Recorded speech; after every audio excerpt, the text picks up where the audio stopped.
नमस्कार दोस्तों, कौटिल्य बलरामपुर के यूट्यूब चैनल पर आप सभी का स्वागत है। हम लोग क्लास 6 की एनसीईआरटी खत्म कर रहे हैं। आइए, तो चैप्टर 8 तक खत्म कर चुके हैं। आइए आज चैप्टर 9 खत्म करते हैं। चैप्टर 9 क्या है?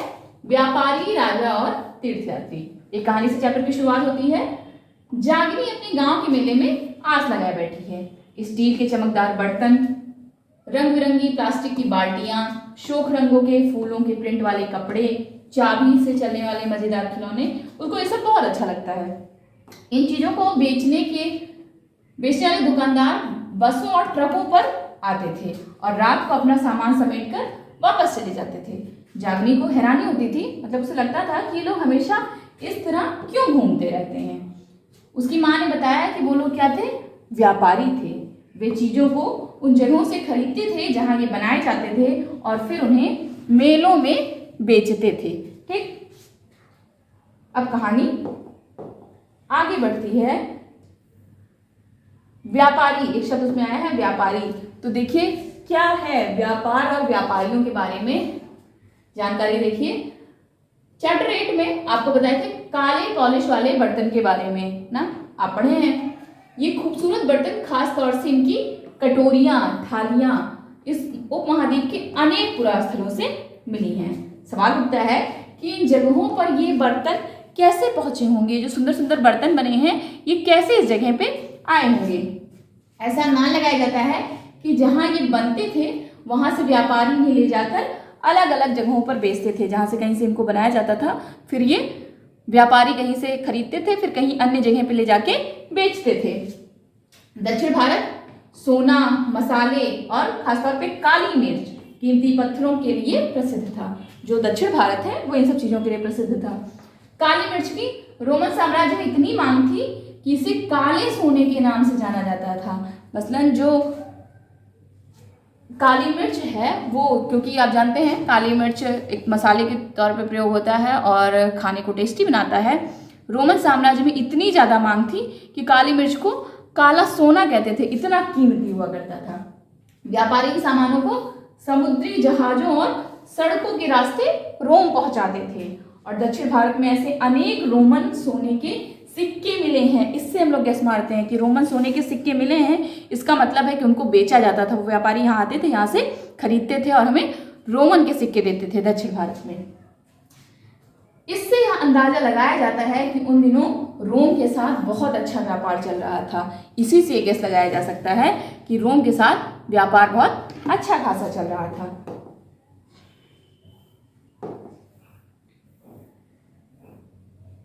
क्या आप बता सकते हैं कि ये सिक्के भारत कैसे और क्यों पहुंचे होंगे? ऑब्वियस सी बात है, व्यापार के सिलसिले में। अब एक कविता,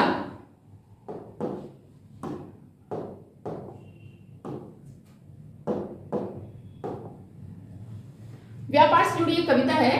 व्यापार के प्रमाण हमें संगम कविताओं में मिलते हैं। संगम साहित्य, आपको पिछले चैप्टर में बताया है कि संगम साहित्य क्या थे। आप कमेंट बॉक्स में जो तरीके बताएं। नीचे लिखी कविता में पूर्वी समुद्र तट पर स्थित पुहार पत्थर पर जाने वाले माल का वर्णन मिलता है। देखो कविता कैसी है। समुद्री जहाजों पर लाए गए तेज तर्रार घोड़े, गाड़ियों पर काली मिर्च की गठरियां, हिमालय से मिले रत्न और सोना, दक्षिण की पहाड़ियों से चंदन की लकड़ियां, दक्षिणी सागर के मोती और पूर्वी सागर के मूंगे, गंगा और कावेरी की फसलें, श्रीलंका से आए खाद्यान्न, म्यांमार के बने मिट्टी के बर्तन और दुर्लभ कीमती आयात। ये सब बताता है हमें कि व्यापार कैसे होता था।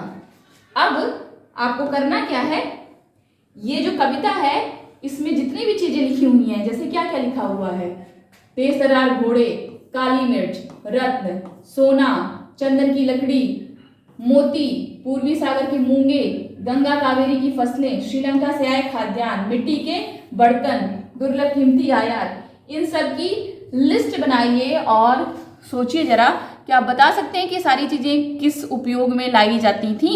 ठीक, आइए आगे बढ़ते हैं। व्यापारियों ने कई समुद्री मार्ग खोज निकाले थे। ठीक, कई समुद्री रास्ते खोज निकाले थे। इनमें से कुछ समुद्र के किनारे चलते थे, कुछ अरब सागर बंगाल की खाड़ी पार करते थे। नाविक मानसूनी हवा का फायदा उठाकर अपनी यात्रा जल्दी पूरी कर लेते थे ना। वे अफ्रीका या अरब के पूर्वी तट से इस उपमहाद्वीप के पश्चिमी तट पर पहुंचना चाहते थे, तो दक्षिणी पश्चिमी मानसून के साथ चलना पसंद। तो इन लंबी यात्राओं के लिए मजबूत जहाजों का निर्माण किया जाता था। अब समुद्र तटों से लगे राज्य। इस उपमहाद्वीप में दक्षिणी भाग में बड़ा तटीय प्रदेश है। इनमें बहुत से पहाड़, पठार और नदी के मैदान हैं। नदियों के मैदानी इलाकों में कावेरी का मैदान सबसे ऊंचा है। मैदानी इलाकों तथा तटीय इलाकों के सरदारों और राजाओं के पास धीरे धीरे काफी संपत्ति और शक्ति हो गई। सब सिंपल सी बात लिखी है, आपको समझ में आ रही होगी। संगम कविताओं में मूवेंदार की चर्चा मिलती है। ये एक तमिल शब्द है। इसका अर्थ क्या होता है? तीन मुखिया। मूवेंदार का क्या अर्थ होता है? तीन मुखिया। और इसका प्रयोग तीन शासक परिवारों के मुखियाओं के लिए किया गया है। मूवेंदार यानी कहीं लिखा रहे तो ये जान लीजिएगा। मूवेंदार का माने तीन मुखिया। ठीक, तीन परिवार के मुखियाओं के लिए किया गया है। और परिवार कौन कौन से हैं? चोल, चेर और पांड्य।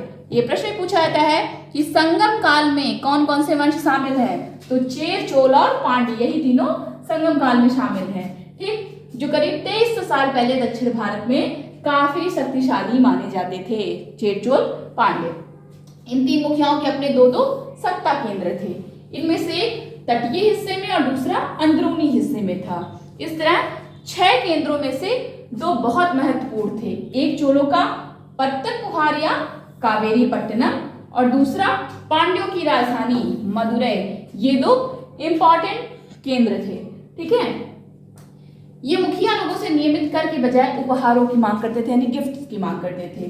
कभी कभी ये सैनिक अभियानों पर भी निकल जाते थे और आसपास के इलाकों से शुल्क वसूल कर लेते थे। इनमें से कुछ धन वे अपने पास रख लेते थे, बाकी अपने समर्थकों, नात रिश्तेदार, सिपाही, कवियों के बीच बांट देते थे। यानी कुछ धन खुद रख लेते थे और कुछ धन लोगों के बीच बांट देते थे। अनेक संगम कविताओं ने उन मुखियाओं की प्रशंसा में कविताएं लिखी हैं, जिन्हें कीमती जवाहरात, सोने, घोड़े, हाथी, रथ या सुंदर कपड़े दिया करते थे। ठीक, बहुत कविताएं लिखी हैं, उसे हम लोग जान पाते हैं। इसके लगभग 200 वर्षों के बाद पश्चिम भारत, ठीक, इसके करीबन 200 साल बाद पश्चिम भारत में सातवाहन नामक राजवंश का प्रभाव बढ़ गया। ठीक, सातवाहनों का सबसे प्रमुख राजा गौतमी पुत्र श्री सातकर्णी था। यानी सातवाहनों का जो सबसे प्रमुख राजा था वो गौतमी पुत्र सातकर्णी था। ठीक है, उसके बारे में हमें उसकी माँ गौतमी बलश्री द्वारा दान किए गए एक अभिलेख से पता चलता है। यानी उसकी मम्मी गौतमी बलश्री एक दान करी थी, जिससे हमको पता चलता है गौतमी पुत्र श्री सातकर्णी के बारे में। ठीक, और वो अन्य सभी सातवाहन शासक दक्षिणापथ के स्वामी कहे जाते थे। दक्षिणापथ का शाब्दिक अर्थ क्या है? दक्षिण की ओर जाने वाला रास्ता। पथ माने क्या होता है? रास्ता ही तो होता है। ठीक है, पूरे दक्षिणी क्षेत्र के लिए भी यही नाम प्रचलित था। श्री सातकर्णी ने पूर्वी, पश्चिमी तथा दक्षिणी तटों पर भी अपनी सेनाएं भेजी थी। ठीक है, क्या आप बता सकते हैं कि श्री सातकर्णी तटों पर नियंत्रण क्यों करना चाहता था? अब बताइए, सोचिए जरा सा, आपको क्या लग रहा है कि जो सातकर्णी जो राजा था वो तटवर्ती इलाकों पे तटों पर नियंत्रण करने का क्या उद्देश्य रहा होगा? क्यों चाहता था कि तट पर नियंत्रण करने? कमेंट बॉक्स में उत्तर दें आप। ठीक, रेशम मार्ग की कहानी। रेशम का इंग्लिश होता है सिल्क। ठीक, रेशम के कपड़े बहुत मशहूर होते हैं और बहुत महंगे मिलते हैं। ठीक है, रेशम बड़ी मेहनत से बनाया भी जाता है। तो रेशम की कहानी सुनिए।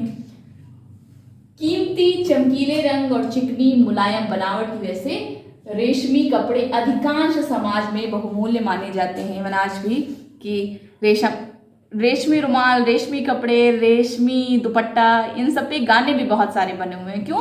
क्योंकि एक बहुमूल्य वस्त्र होता है। रेशमी कपड़ा तैयार करना एक बहुत टफ प्रक्रिया है, बहुत जटिल प्रक्रिया है। रेशम के कीड़े से कच्चा रेशम निकाल कर फिर सूत की कताई होती है और फिर उससे बुना जाता है कपड़ा। और रेशम बनाने की तकनीकी का आविष्कार कि रेशम कैसे बनाया जाए, इसकी जो टेक्निक थी वो सबसे पहले कहाँ पे शुरू हुई थी? चीन में। आज से करीब 60,000 साल पहले आविष्कार हुआ था रेशम बनाने के तकनीकी का, और इस तकनीकी को उन्होंने हजारों सालों तक बाकी दुनिया से छुपाए रखा। देखिए, कोई पहली बार नहीं है, ये चाइना का इतिहास ये कि कोई चीज वो छुपाए रखता है। जैसे आप जानते हैं कोरोना वायरस बहुत दिन तक वो छुपाए ही रहा, अपने यहाँ लॉकडाउन लगाया हुआ था, लेकिन तब भी छुपा ही रहा कि कुछ ऐसा वायरस है जो दुनिया में फैल गया, जो दुनिया को नुकसान पहुंचा सकता है, और बाद में कितनी तबाही मची हुई थी। तो ऐसे ही हजारों सालों तक छुपा ही रखे, कोई और ना जान जाए रेशम बनाने की तकनीक। पर चीन से पैदल, घोड़ों या ऊंट पर कुछ लोग दूर दूर की जगहों पर जाते थे और अपने साथ रेशमी कपड़े भी ले जाते थे। जिस रास्ते से ये लोग यात्रा करते थे वो रेशम मार्ग या सिल्क रूट के नाम से प्रसिद्ध हो गया। ठीक, कुछ लोग जाते थे वहां से रेशम खरीदते थे और व्यापार करते थे रेशम का। तो जो रास्ता उन लोग तय करते थे वो इतना से किस नाम से प्रसिद्ध हो गया? सिल्क रूट या रेशम मार्ग के नाम से प्रसिद्ध हो गया। कभी कभी चीन के शासक ईरान और पश्चिमी एशिया के शासकों को उपहार के तौर पर रेशमी कपड़े भेजते थे। जैसे बड़े लोग एक दूसरे को महंगे महंगे गिफ्ट्स देते हैं ना, तो चूंकि रेशम बहुमूल्य वस्त्र था, बहुमूल्य कपड़ा था, इस वजह से उपहार के तौर पर दिया जाता था। और यहाँ से रेशम के बारे में जानकारी पश्चिम की ओर फैल गई, पश्चिम के लोग भी जानने लगे, मतलब ईरान के शासक, पश्चिमी एशिया के शासक भी जान गए कि रेशम जैसा भी कुछ है, कितना बहुमूल्य, कितना खूबसूरत, कितना मुलायम, कितना चिकना कपड़ा है।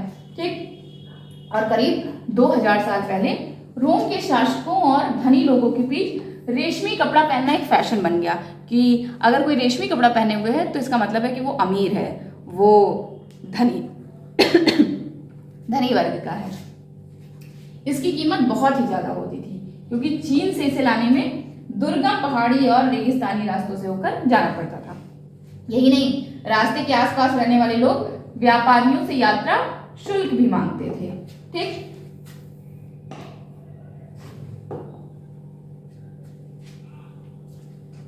मानचित्र 6 देखना है ना?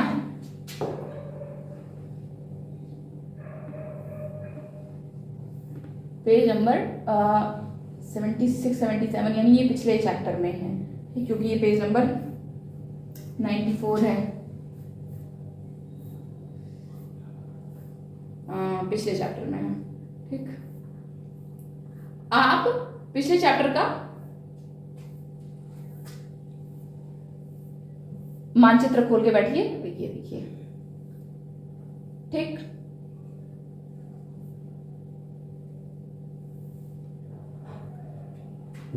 उस मैप को देखेंगे तो फिर उसमें सिल्क रूट तथा उसकी शाखाओं को दिखाया गया है। दिख रहा है सही से? हाँ, अब सही से दिखा। ठीक है, कुछ शासक क्या करते थे, कुछ शासक इसके बड़े बड़े हिस्सों पर अपना नियंत्रण करना चाहते थे, क्योंकि इस रास्ते पर यात्रा कर रहे व्यापारियों से उन्हें कर, शुल्क तथा तोहफों के लिए, मतलब इन सब के जरिए उनको लाभ मिल सकता था। इसके बदले शासक इन व्यापारियों को अपने राज्य से गुजरते वक्त लुटेरों के आक्रमण से सुरक्षा देते थे। बेसिकली राजा करते क्या थे कि जो भी व्यापारी इस रास्ते से जा रहे हैं वो क्या करें, देखो चीन ने टेक्निक तो नहीं बताई कि कैसे रेशम बनाना है, तो और लोग क्या करें, कुछ राजा क्या किए कि जो रास्ते से व्यापारी जा रहे हैं उस रास्ते को ही घेर के बैठ गए। ठीक, अब हम क्या करेंगे, वो राजा क्या करता था कि जो और लुटेरे आएंगे उनसे आपकी सुरक्षा करेंगे, बदले में आप मुझे क्या देंगे, कर देंगे, टैक्स देंगे, शुल्क देंगे और गिफ्ट्स भी देंगे। तो यानी तुम्हारा भी फायदा, मेरा भी फायदा, है ना। सिल्क रूट पर नियंत्रण रखने वाले शासकों में सबसे प्रसिद्ध कौन थे? कुषाण थे। करीब 2000 साल पहले मध्य एशिया तथा पश्चिमोत्तर भारत पर इनका शासन था। ठीक है, मथुरा इनके दो मुख्य, मतलब पेशावर और मथुरा दो मुख्य शक्तिशाली केंद्र थे। दक्षिणा भी इनके राज्य का हिस्सा था और इनके शासन काल में ही सिल्क रूट की एक शाखा मध्य एशिया से होकर सिंधु नदी के मुहानों के पत्तनों तक जाती थी और फिर यहाँ से जहाजों द्वारा रेशम पश्चिम की ओर रोमन साम्राज्य तक पहुंचता था। इस उपमहाद्वीप में सबसे पहले सोने के सिक्के जारी करने वाले शासकों में कुषाण ही थे। यानी जो प्रश्न बना कि सबसे पहले सोने के सिक्के किसने जारी किए हैं, तो किसने जारी किए हैं, कुषाण ने ही जारी किए हैं। और सिल्क रूट पर यात्रा करने वाले व्यापारी इनका उपयोग किया करते थे। ठीक, और कुषाण शासकों में कनिष्क ने सिल्क रूट पर कब्जा किया था। अब देखिए सिल्क रूट पर गाड़ियों का उपयोग क्यों कठिन होता था, ये भी लिखा ही है, कमेंट बॉक्स में आपको इसका उत्तर देना है। धीरे धीरे क्या हुआ, बौद्ध धर्म, जो हम लोग पिछले चैप्टर में पढ़ चुके हैं कि बौद्ध धर्म क्या, धीरे धीरे बौद्ध धर्म का प्रसार कैसे होने लगा। कुषाणों का सबसे प्रसिद्ध राजा कौन था, कनिष्क, इसके बारे में भी बताएं। करीब 1900 साल पहले उसने शासन किया था और एक बौद्ध परिषद का गठन किया था, जिसमें एकत्र होकर विद्वान महत्वपूर्ण विषयों पर विचार विमर्श करते थे। बुद्ध की जीवनी, बुद्ध चरित्र के रचनाकार कवि कौन है, अश्वघोष। एक प्रश्न मिला आपको ना, बुद्ध चरित्र के रचनाकार कौन है, अश्वघोष। ये किसके दरबार में रहते थे, कनिष्क के दरबार में रहते थे। अश्वघोष और अन्य विद्वानों ने धीरे धीरे संस्कृत में लिखना शुरू कर दिया था और इस समय बौद्ध धर्म की एक नई धारा महायान का विकास हुआ। ठीक, कनिष्क के ही समय बौद्ध धर्म दो भागों में बटा था, हीनयान और महायान में। ठीक है, इसकी दो मुख्य विशेषताएं थी। पहले मूर्तियों में बुद्ध की उपस्थिति सिर्फ कुछ संकेतों के माध्यम से दर्शाई जाती थी। मिसाल के तौर पर उनकी निर्वाण प्राप्ति को पीपल के पेड़ की मूर्ति द्वारा दर्शाया जाता है। ठीक, यानी जो बुद्ध ने निर्वाण प्राप्त किया है वो किस माध्यम से दर्शाया जाता है, पीपल के पेड़ के द्वारा। अब बुद्ध की प्रतिमाएं बनानी जाने लगी। इनमें से अधिकांश मथुरा में तो कुछ तक्षशिला में भी धीरे धीरे बनाई जाने लगी। धीरे धीरे ये बौद्ध धर्म का क्या हो रहा है, प्रसार हो रहा है। ठीक है, और दूसरा परिवर्तन बोधिसत्व में आस्था को लेकर आया। बोधिसत्व उनको कहते हैं जो ज्ञान प्राप्ति के बाद एकांतवास करते हुए ध्यान साधना कर सकते हैं। ठीक, लेकिन ऐसा करने के बजाय वे लोगों को शिक्षा देने और मदद करने के लिए सांसारिक परिवेश में ही रहना ठीक समझने लगे। धीरे धीरे बोधिसत्व काफी लोकप्रिय हो गई और पूरे मध्य एशिया, चीन और बाद में कोरिया, जापान तक भी फैल गई। बेसिकली बोधिसत्व वो लोग थे जो ज्ञान प्राप्ति के बाद चुपचाप एकांत में रह सकते थे, लेकिन उन्होंने ये मार्ग नहीं चुना। उन्होंने कौन सा मार्ग चुना, संसार में रहकर किस तरह से ढंग से जिया जा सकता है, लोगों को शिक्षा, सांसारिक जीवन के साथ भी कैसे साधना करी जा सकती है। ठीक, ये ज्यादा इंपॉर्टेंट समझा और धीरे धीरे ये बोधिसत्व की अवधारणा फेमस होती चली गई। यही बाहर निकली, कहाँ पे गई, पूरे मध्य एशिया में, उसके बाद चीन, उसके बाद कोरिया, उसके बाद जापान। इसलिए आज आप देखेंगे कि चीन, जापान, कोरिया में ज्यादातर फॉलोवर कौन से धर्म के हैं, बौद्ध धर्म के हैं। ठीक है,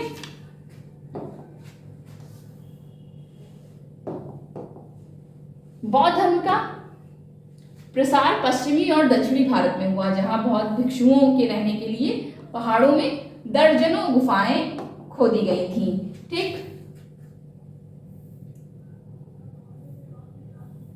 ये देखिए इधर क्या बना हुआ है, ये सांची के स्तूप का एक मूर्ति चित्र है। यहाँ एक वृक्ष और उसके नीचे खाली आसन को देखिएगा अभी, और मूर्तिकारों ने यह बताने के लिए कि खुदाई करके यह मूर्ति बनाई कि बुद्ध को ज्ञान की प्राप्ति इसी वृक्ष के नीचे बैठकर ध्यान प्राप्त करते हुए हुई थी। ठीक है, ये देखिए आप मूर्ति देखिए,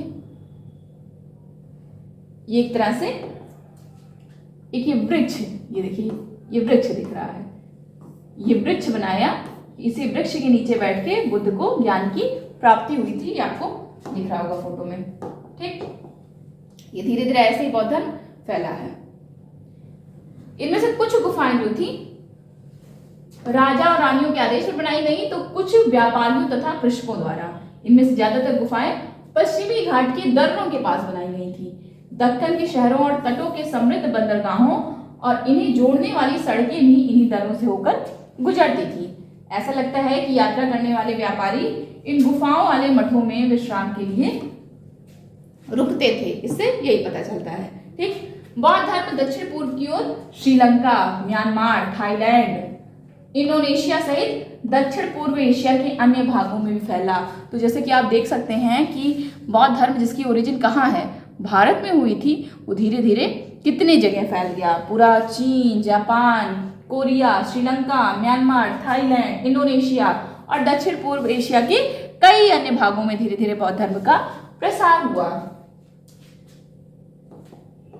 ये मथुरा में बनी बुद्ध की प्रतिमा है, ये ठीक, ये जो है, ये वाली जो प्रतिमा है, छोटा नहीं हो रहा है, ये प्रतिमा जो है ये मथुरा में बनी है, ठीक, और ये वाली कहाँ बनी है, तक्षशिला में बनी है। अब देख के आप बताइए क्या क्या समानताएं हैं, क्या क्या भिन्नताएं हैं। देखो ध्यान से देखो, ये वाली बनी है मथुरा में, ठीक, और ये वाली बनी है तक्षशिला में। ये बनी है मथुरा में, ये बनी है तक्षशिला में। देखिए ध्यान से और बताइए क्या क्या भिन्नताएं हैं, ठीक। एक तो इसमें तो बुद्ध खड़े हैं और इसमें बुद्ध बैठे हुए हैं, तो यही पहली भिन्नता हो गई, है ना। और ये मेरा ख्याल है जो ये इसमें बुद्ध ऐसे किए हुए हैं और इसमें ऐसे किए हुए हैं, तो ये आप खुद से देखिए और जितनी भी भिन्नताएं हैं खुद से देखिए और बताइए। ये कहाँ बना हुआ है, मथुरा में, ये बना हुआ है तक्षशिला में, ठीक। फिर थेरवाद नामक बौद्ध धर्म का आरंभिक रूप इन क्षेत्रों में कहीं अधिक प्रचलित था। बौद्ध धर्म की एक शाखा है थेरवाद, ठीक। थेरवाद भी किसकी शाखा है, बौद्ध धर्म की है। ये इन क्षेत्रों में ज्यादा प्रचलित था। ये कार्ले की गुफा है महाराष्ट्र में, ठीक। अब देखिए जहां जहां बौद्ध धर्म फैला, आप सोचिए कि क्या आपके दिमाग में आ रहा है कि आखिर कैसे और क्यों वहां बौद्ध धर्म फैला होगा, ये आप खुद से सोचिए और बताइए। अब आइए, ये तो हम लोग समझे कि बौद्ध धर्म कैसे फैला। अब देखते हैं कि तीर्थ यात्रियों की जिज्ञासा क्या क्या थी। व्यापारी काफिलों में तथा जहाजों पर दूर दूर जाया करते थे। बहुत से तीर्थ यात्री भी उनके साथ यात्रा पर निकल पड़ते थे। जैसे चूंकि व्यापारी थे वो हमेशा काफिले में चलते थे और दूर दूर यात्रा किया करते थे, तो जो तीर्थ यात्री थे, तीर्थ करने ले जाते थे, वो व्यापारियों के साथ ही हो लेते थे, ठीक। तीर्थ यात्री किसको कहते हैं, तीर्थ यात्री वो स्त्री पुरुष होते हैं जो प्रार्थना के लिए पवित्र स्थानों की यात्रा करते हैं, ठीक। वो स्त्री पुरुष जो पवित्र स्थानों की यात्रा करने के लिए निकलते हैं और किस लिए जाते हैं, वहां पे प्रार्थना करने के लिए, उनको तीर्थ यात्री बोला जाता है। इसी तरह भारत की यात्रा पर एक बौद्ध तीर्थ यात्री जो चीनी था, क्या, फाशियन, ठीक, या फाहियान ना, आप फाशियान कंफ्यूज हो रहे होंगे तो वही फाहियान ये नाम से परिचित होंगे, ठीक। तो ये फाशियन काफी प्रसिद्ध है। ये चीनी यात्री था, चीनी बौद्ध तीर्थ यात्री था। वो करीब 1600 साल पहले आया था और श्वेंगत्सांग 1400 साल पहले भारत आया था और उसके करीब 50 साल बाद त्सिंग आया। वे सब बुद्ध के जीवन से जुड़ी जगहों और प्रसिद्ध मठों को देखने के लिए भारत आए थे। ये सब एक तरह से तीर्थ यात्री थे जो बौद्ध धर्म से जुड़ी और जानकारी भारत में प्राप्त करने आए थे। फाहियान या श्वेंगत्सांग या हुएनसांग, हुएनसांग सुना है ना, हुएनसांग किसके शासनकाल में भारत आया था, हर्षवर्धन के। और फाहियान किसके शासनकाल में भारत आया था, चंद्रगुप्त विक्रमादित्य के। तो वही फाहियान यानी फाशियन और श्वेंगत्सांग यानी हुएनसांग और त्सिंग, ये सब तीर्थ यात्री थे जो किस लिए आए थे, बौद्ध धर्म के बारे में पता लगाने में। इनमें से प्रत्येक तीर्थ यात्री ने अपनी यात्रा का वर्णन लिखा। इन्होंने अपनी यात्रा के दौरान आई मुश्किलों के बारे में लिखा। इन यात्राओं में कई वर्ष लग जाया करते थे। जिन देशों और मठों को उन्होंने देखा उनके बारे में उन्होंने लिखा और उन किताबों के बारे में भी उन्होंने लिखा जिन्हें वो अपने साथ ले गए थे। यानी अपनी यात्रा में पूरा अपना यात्रा विवरण लिखा है, ठीक। देखिए फाशियान चीन वापस कैसे लौटा, उसकी कहानी।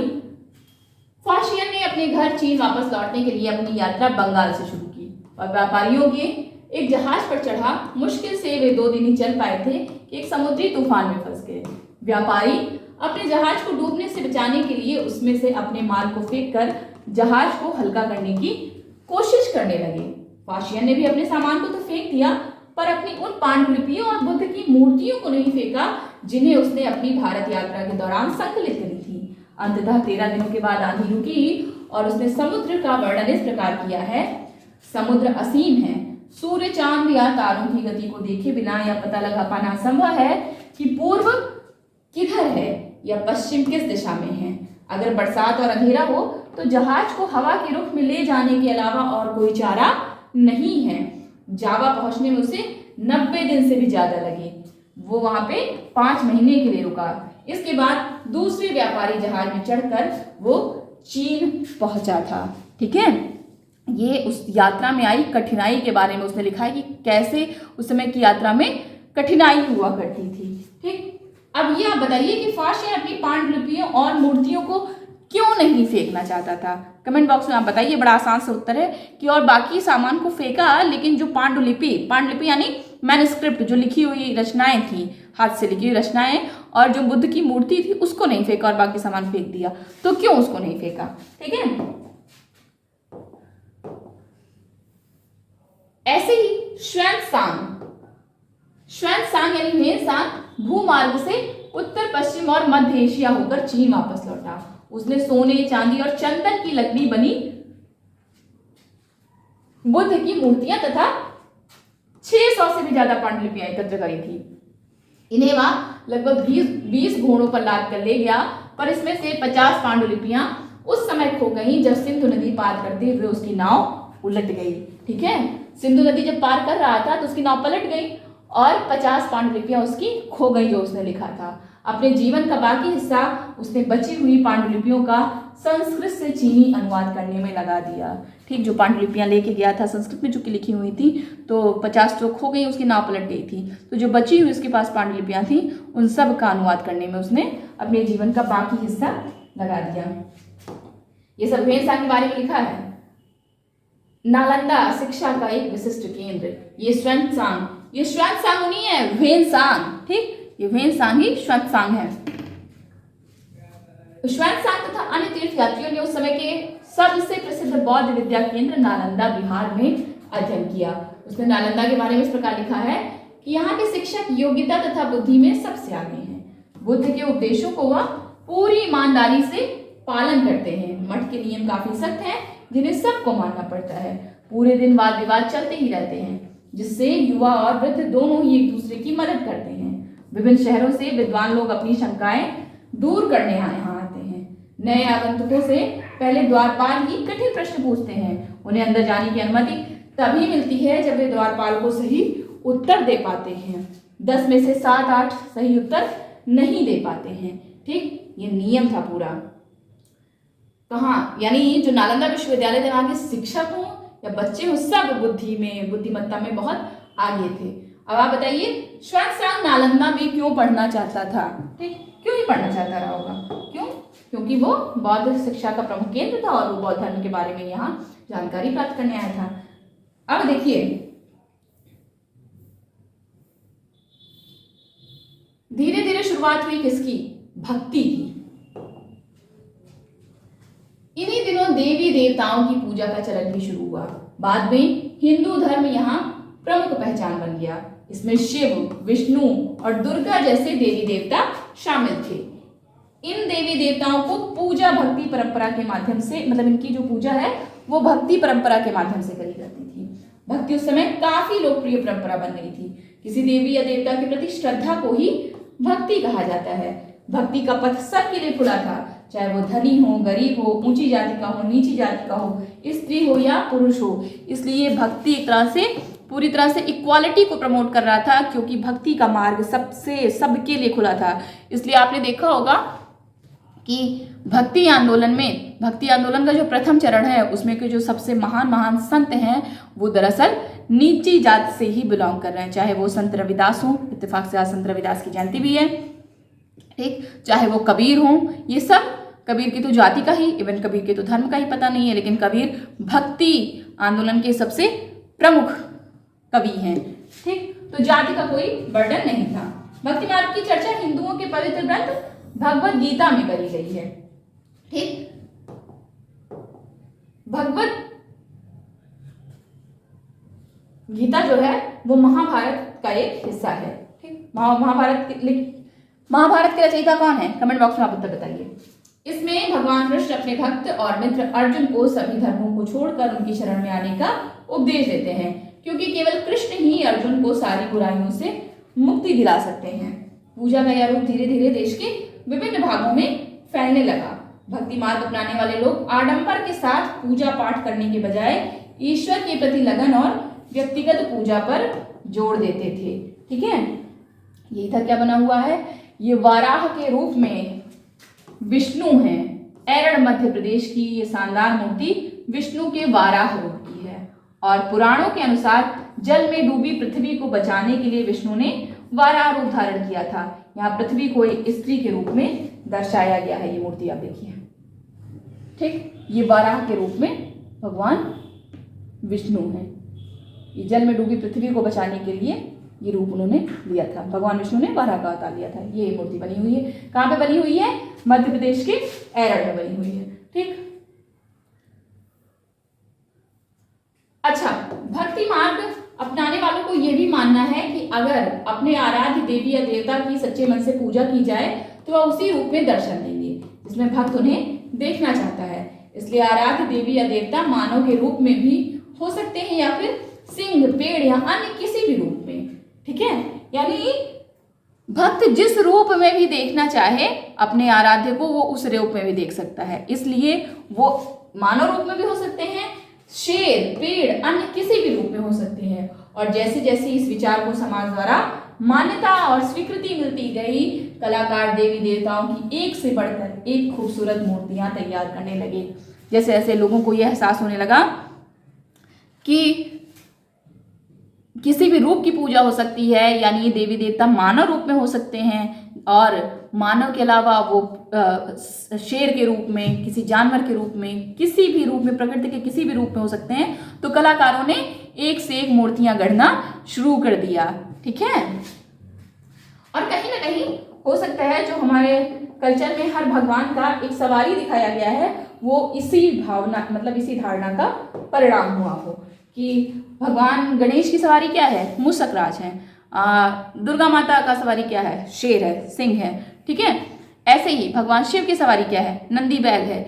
यानी उनकी भी पूजा हम लोग करने लगे। धीरे धीरे मूर्तिकार और कलाकार उनकी भी मूर्तियां गढ़ने लगे। ठीक, मूषकराज की ना, नंदी बैल की, सिंह की, इन सब की मूर्तियां गढ़ने लगे कि उनकी भी पूजा हो। ठीक है, भक्ति भज शब्द से बना है जिसका अर्थ है विभाजित करना या हिस्सेदारी। इसका अर्थ यह है कि भक्ति भगवान और भक्त के बीच परस्पर एक अंतरंग संबंध है।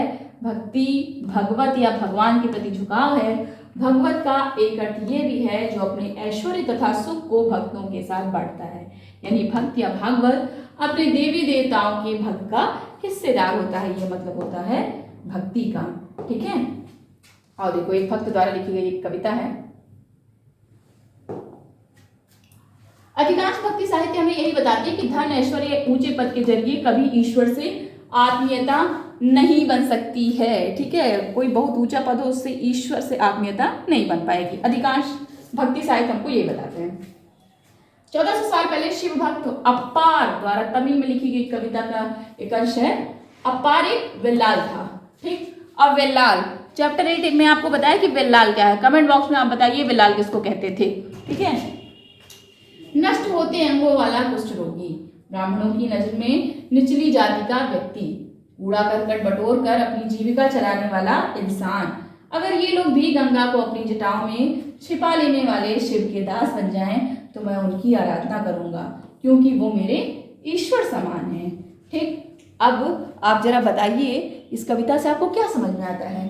कवि सामाजिक प्रतिष्ठा और भक्ति में किसको ज्यादा महत्व देते हैं? कविता पढ़ के क्या लग रहा है कि वो सामाजिक प्रतिष्ठा को ज्यादा महत्व दे रहे हैं कवि, कि भक्ति को ज्यादा महत्व दे रहे हैं? कमेंट बॉक्स में आप बताइए। बहुत आसान सा है लेकिन हम सुनना आप लोगों से चाहते हैं। देवी देवताओं का विशेष सम्मान होता था, इसलिए विशेष जगहों पर ही इनकी मूर्तियों को रखा जाता था। इस स्थान को क्या कहते थे? मंदिर कहते थे। ठीक, यानी देवी देवताओं का चूंकि सम्मान होता था इसलिए कहीं भी इनका मूर्ति नहीं रखा जाता था। एक विशेष जगह होती थी, उस जगह को क्या कहा जाता था? मंदिर कहा जाता था। आगे चैप्टर 11 में मंदिर के बारे में पढ़ा जाएगा।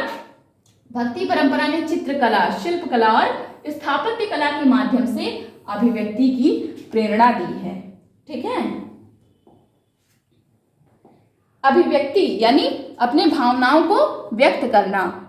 अभिव्यक्ति की स्वतंत्रता कौन से अनुच्छेद में है? कमेंट बॉक्स में लिख के बताइए। ऐसे ही जैसे जिस धर्म से हिंदू धर्म भारत में बहुसंख्यकों का धर्म है, तो ये हिंदू शब्द कहाँ से निकल के आया? हिंदू शब्द इंडिया शब्द की तरह सिंधु या इंडस से निकला है। यह शब्द अरबों तथा ईरानियों द्वारा उन लोगों के लिए उपयोग किया जाता था जो सिंधु नदी के पूर्व में रहते थे।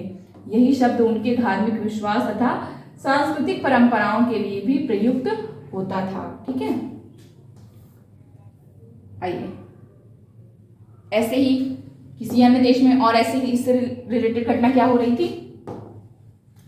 करीब 2000 साल पहले पश्चिमी एशिया में ईसाई धर्म का उदय हुआ। ईसा मसीह का जन्म कहाँ हुआ था? बेथलेहम में हुआ था, जो उस समय रोमन साम्राज्य का हिस्सा था। ईसा मसीह ने स्वयं को इस संसार का उद्धारक बताया। उन्होंने दूसरों को प्यार देने और उसी तरह दूसरों पर विश्वास करने का उपदेश दिया। जिस तरह हर व्यक्ति दूसरों से प्यार और विश्वास की उम्मीद करता है। बाइबल में ईसा मसीह के उपदेश की बातें लिखी हैं, वहां इसका एक अंश दिया गया है। धन्य हैं वो लोग जो धर्म और न्याय के लिए भूखे प्यासे रहते हैं, उनकी कामनाएं पूरी होंगी। जो दयालु हैं वे धन्य हैं, क्योंकि उन्हें दया मिलेगी।